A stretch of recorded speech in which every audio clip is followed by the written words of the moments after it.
اور چھٹے نمبر پر حضرت مولانا محمد عاقل صاحب۔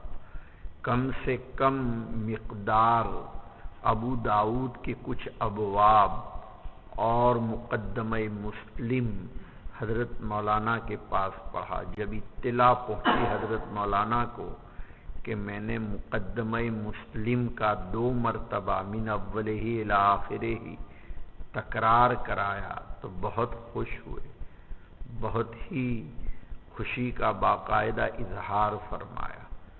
حضرت مولانا نے میری تقرری پر ایک خط لکھا جو مجھے ترکیسر پہنچنے کے بعد دفتر میں پہلے ہی دن بتایا گیا۔ حضرت مولانا نے لکھا اپنے خط میں کہ حسن انتخاب پر مبارکبادی پیش کرتا ہوں کہ ایسا بے مثال طالب علم میرے زمانہ تدریس میں نہیں آیا۔